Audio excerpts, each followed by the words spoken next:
الشتا جه والبرد جه، واحلى اكله تاكلها في فصل الشتاء هو الكشري المصري.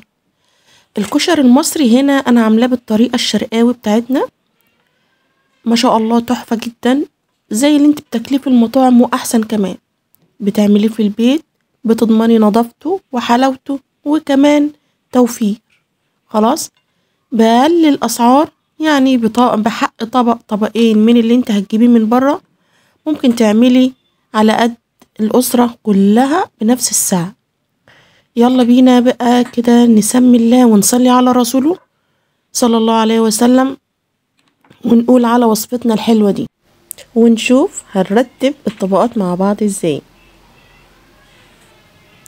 يلا بينا. مبدئيا كده قبل كل حاجة لازم نكون متفقين ان احنا لازم نجهز الحاجات قبلها بوقت. يعني عندي هنا مثلا الحمص اكون نقعاه قبلها ب6 ساعات تقريبا، بعد كده باخد ميته واشطفه وبعد كده بسلقه. وكمان العدس بجبة لازم برضو اجهزه قبل ما بجهز اي حاجة خالص. يبقى انا بسلق الحمص وبسلق العدس بجبة وبسيبهم كده على جنب، وبجيب بقى البصل معايا بقشره، وبعد كده ببدأ ان انا اقطعه لشرايح صغيرة جدا رقيقة، عشان خاطر ناخده كده في الزيت ونبدأ نجهز مع بعض الكشري.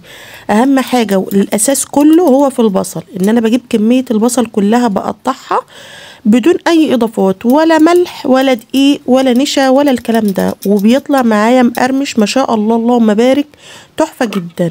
هتعمليه على ايديكي، هتعمليه على المبشرة العادية، هتعمليه على مبشرة الكبة المتاحة عندك، اعمليه.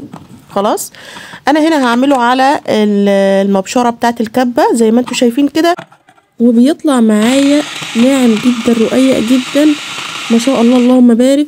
وهتسمعي كمان القرمشة بتاعته. خلاص، خلصت الكمية كلها اللهم بارك في منت، يعني ما بياخدش معايا لا وقت ولا مجهود. شايفين بقى ما بين الفرق ما بين البصلة اللي انا قطعتها على ايديا والبصلة اللي اتقطعت في الكبة. خلاص، بجيب طاسة بقى وبحط فيها كمية زيت تكون كويسة، عشان خاطر كمية الزيت دي هي دي اللي هتعمل لي الكشري كله. بعد ما بيسخن معايا بنزل بالبصل زي ما انتوا شايفين كده، وما بكترش بصل في الزيت. ليه؟ عشان خاطر يكون معايا خفيف ومقرمش. ونيجي بقى على المرحلة التانية وهي صلصة الكشري. الصلصة طبعا بختار ليها نوعية طماطم تكون حلوة ونضيفة، عشان خاطر تكون معايا مسكرة وحمرة، وفي نفس الوقت ما تاخدش معايا مكونات كتير. بشطفها، بشيل القنبعة بتاعتها، ببدأ ان انا اقسمها كده على نصين، وبزود بقى هنا السبايسي بتاعي. ممكن تستغني عن الدقة بتاعت الشطة وبتستكفي بالصلصة، تحفة جدا. صلصة الكشري لازم تكون سبايسي، ما بتفضليش الفلفل الحراق، ممكن تستخدمي فلفل مسكر عادي. خلاص، بشيل البذر بتاعه، ببدأ ان انا اخدها بدون اي اضافات مية ولا اي حاجة، وبحطها على نار هادية لحد لما بتستوي معايا. وهنا البصل اخد معايا لون، ما بزودش اللون اكتر من كده، لان هو لسه لما بيطلع على السخونية بتاعت الزيت بياخد لون اكتر. خلاص، بيغمق. الطماطم هنا بتستوي معايا، بسيبها تبرد عشان خاطر شفشق الخلاط ما يجرالهوش حاجة، او لو عندك هاند بلندر ممكن تستخدميه. سامعين بقى البصل؟ اللهم بارك على القرمشة الحلوة دي. خلاص، شايفين من حلاوته ومن لذاذته بصراحة، لونه، طعمه، القرمشة بتاعته ما شاء الله، اللهم بارك، تحفة جدا. هنا بقى العدس استوى معايا، هاخده كده تحت الحنفية، اهم حاجة عشان اوقف عملية السوا بتاعه ما يتهريش مني. بنزل في المصفى زي ما انتوا شايفين كده لحد لما المية بتاعته تنزل معايا بيضة ورايقة. خلاص، هنا بقى التوم، بقشر التوم زي ما انتوا شايفين، بقطعه صغير، وبعد كده ببدأ ان انا استخدم التوم واعمله في الدقة. انا هنا بقى بصفي كمية الزيت اللي انا هعمل بيها صلصة التوم او صلصة الطماطم بمعنى الاصح. بجيب بقى فص توم، بحط عليه بقى التوابل بتاعتي كلها اللي انا بفضلها، مكعب من المرقة، حاجة بسيطة من القرفة الناعمة. وبعد كده ما بحطش معايا خل، انا ما بفضلش الخل في الاكل نهائي. انا بستخدم معايا عصير الليمون زي ما انتوا شايفين كده، بتطشيه عليها زيه زي الخل، واحسن وافضل واطعم، وريحته ما شاء الله تجيب اخر الشارع. بسيب بس قشرة الليمون معاها بس كده، مفيش 3-4 ثواني، ليه؟ عشان الزيوت اللي بتبقى في القشره دي تنزل، وما تخافيش ما بيمررش نهائي خالص، وبعد كده هتستخدميه على طول صدقيني والله. انا هنا بشيل بقى البذر، اهم حاجه البذر طبعا، انا كنت مصفيه زي ما انتم شايفين. بشيل بقى القشره بتاعته ليه؟ عشان خاطر ما تمررش معايا في الطشه. التحويجه دي بتيجي جاهزه كده من عند العطار، واللي عايزه التحويجه او القرطاس اللي احنا بنعمله للكشري مش عندك، ممكن تجيبي بقى بهارات هقولك عليها في فيديو تاني ريلز كده صغير، بتجيبيها وتعمليها. دي بصراحه انا عاملاها على ايديا. الطماطم بعد ما بضربها في الخلاط بصفيها، وده شيء اساسي لازم تصفيها عشان خاطر ما يكونش فيها تفل ولا بذر معاكي خلاص، وتكون ناعمه وبسيطه. باخد بقى ايه كبشه كده من البصل اللي احنا محمرينه مع بعض، وابدا ان انا افركه زي ما انتم شايفين كده، وفي قلب الصلصه دي بنزل بيه تحفه جدا. خلاص بتاخد قلبتين 3 وبقفل عليها النار. طبعا بعد كده بقى بتكوني ايه بتظبطي الملح بتاعها، وعايزه تحطي لها فلفل اسود، عايزه تحطي لها شويه كمون، براحتك خالص الحاجه اللي انت بتفضليها. ظبطي بقى الملح والفلفل والكمون بتاعك، وابداي ان انت شيليها خالص من على النار. تمام كده تمام كده. يبقى احنا كده سلقنا الحمص وسلقنا العدس، وجهزنا مع بعض ايه الصلصه والبصل خلاص، ودول اساسيات المطبخ او اساسيات الكشري. نيجي بقى اهم حاجه العدس، اللي هو الرز اللي بالعدس الاصفر. بجيب كوبايه لكوبايه، وببدا ان انا اغسلهم زي ما انتم شايفين كده على حسب الكميه، ممكن تزودي، بس اهم حاجه العدس الاصفر يكون زياده شويه. بس انا هنا بحط معدل مقياسي بصراحه، كوبايه لكوبايه، كوبايه عدس لكوبايه رز. بغسلهم كويس، وما تخافيش ما بينشيش معاكي، وبيبقى معاكي مفرفر كده وجميل. خلاص باخد بقى كميه الزيت المناسبه، وببدا ان انا اجيب كوبايه من الشعريه، وببدا ان انا احمرها كأني هعمل رز ابيض بالظبط، او الرز اللي هو ابو شعريه، الرز العادي يعني. خلاص ببدا ان انا اشوحها كده زي ما انتم شايفين، ولو عندك بقى معلقه سمنه بلدي يا دين النبي تحفه جدا.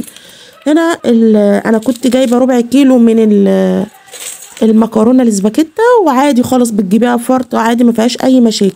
بتنزلي عليها بميه مغليه، واهم حاجه معلقه الملح في السلقه، ما بحطش ولا زيت ولا اي حاجه خالص.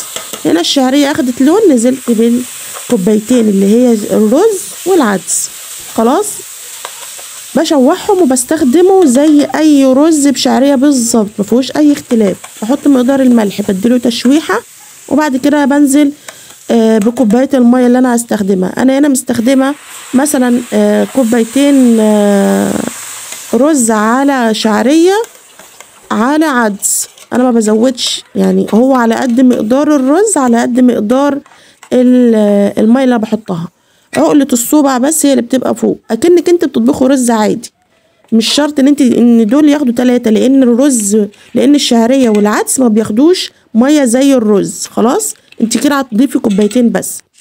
بتظبطي بقى الملح وبتظبطي كل حاجه، وبتقفلي عليه الغطا وبتسيبيه لحد لما يتشرب وتهدي عليه النار.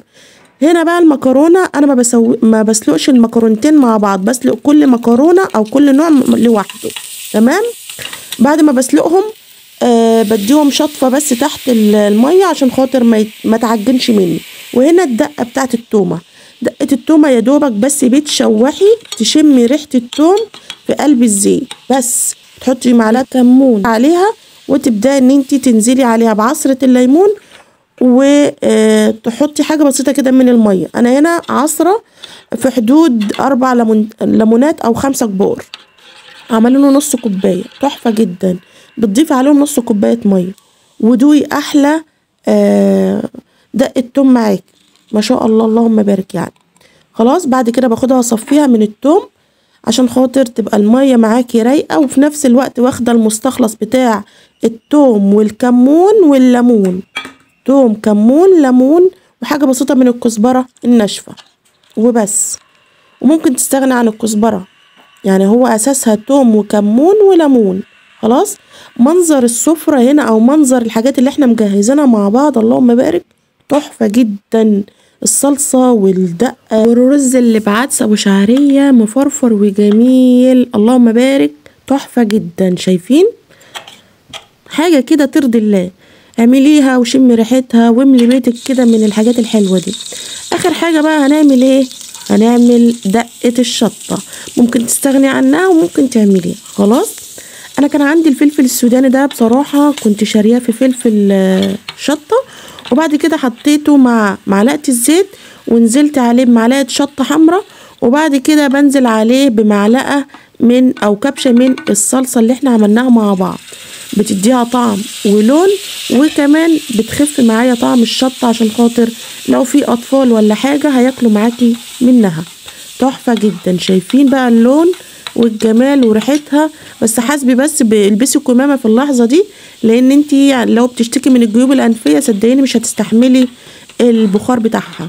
خلاص بزودها بقى معلقه ميه كده، ما شاء الله بخفها يعني. شايفين القوام واللون؟ تحفه تحفه اللهم بارك. وعملنا الكشري المصري الشعبي بتاع المحلات في قلب البيت. ظبطي الملح، حطي حاجه بسيطه من الكمون لو حابه، بس انا بصراحه ما ضفتش غير الملح فقط. خلاص، وده كان شكل الدقه معانا، ودي كانت وصفتنا كلها. اتمنى يا رب ما تنسونيش في اللايك والشير. دمتم في رعايه الله، والسلام عليكم ورحمه الله.